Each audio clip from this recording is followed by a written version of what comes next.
அழகான கோவில் மனதார கட்டி சிலை ஒன்று வைத்தேன் தெய்வம் என்று ஒன்று உண்டென்று நினைத்து அனுதினமும் நானும் பூசைகளும் செய்தேன்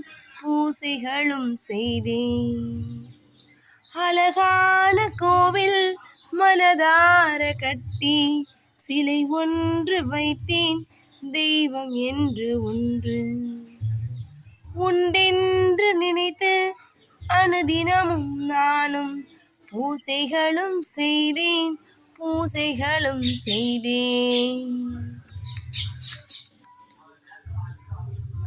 ஜிமுக்கு ஜக்கா ஜக்கு ஜிமுக்கு ஜக்கா ஜிமுக்கு ஜக்கா ஜக்கா ஜிமுக்கு ஜக்கா ஜிமுக்கு ஜக்கா ஜக்கா ஜிமுக்கு ஜக்கா.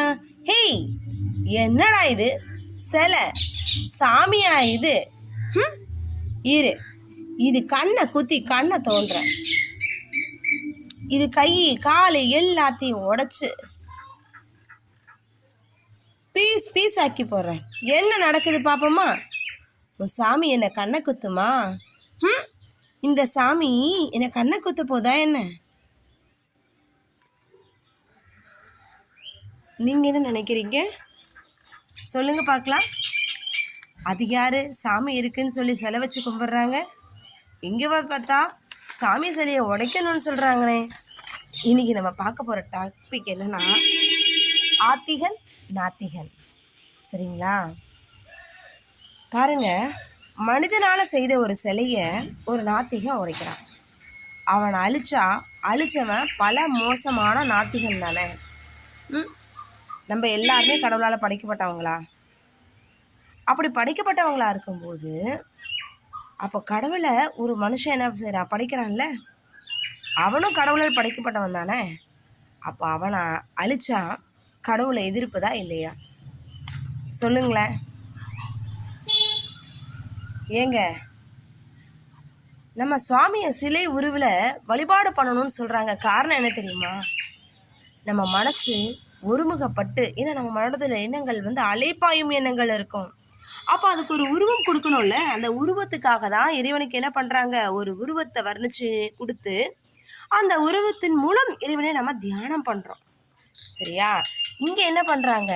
இறைவனுக்கு ஒருமுகப்பட்டு இறைவனை நம்ம வழிபாடு பண்ணணுங்கிறதுக்காகவே, சரியா, மனிதனுடைய எண்ண அலைகள்லாம் ஒருமுகப்பட்டு நம்ம வேறு வேறு நிலைகளில் போகணும். அதுக்கு ஒருமுகப்பட்டு நம்ம ஒரே நிலையை கும்பிடணுங்கிறதுக்காக தான் உருவ வழிபாடையே கொண்டு வராங்க.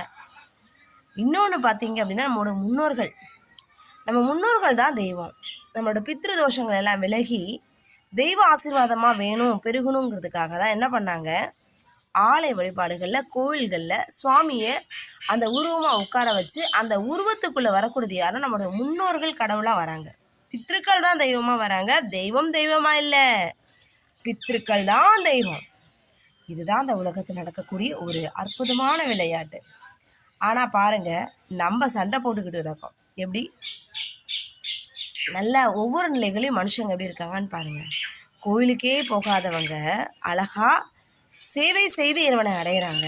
நமக்கு கடவுளை அடையணுங்கிறது மட்டும்தான் லட்சியம். ஹிந்துவாக இருக்கலாம், கிறிஸ்டியனாக இருக்கலாம், இஸ்லாமாக இருக்கலாம், அது எந்த மதமாக இருந்தாலும் சரி. சரியா? நம்மளுடைய ஒரே இலக்கு இறைவனை அடையணும். அப்போது பக்தி செஞ்சு அடையலாமா? சேவை செய்து அடையலாமா? இந்த மாதிரி பல்வேறு பாதைகள் இருக்குது. எப்படி நம்மளோட கை விரல்கள் 5 இருக்கோ, அதே போல் பல்வேறு முறைகள் நம்மளுடைய விருப்பத்திற்கிணங்க நமக்கு என்ன முறை பிடிச்சிருக்குதோ அந்த முறையில் பிடிச்சி வாங்கன்னு தான் கடவுள் சொல்கிறார். நம்ம லட்சியத்துடைய பயணம் அந்த மாதிரி தொடருது. சரிங்களா? இன்றைக்கி சொன்ன கருத்து பிடிச்சிருந்தா லைக் பண்ணுங்கள், ஷேர் பண்ணுங்கள், கமெண்ட் பண்ணுங்கள் அண்ட் சப்ஸ்கிரைப் பண்ணுங்கள்.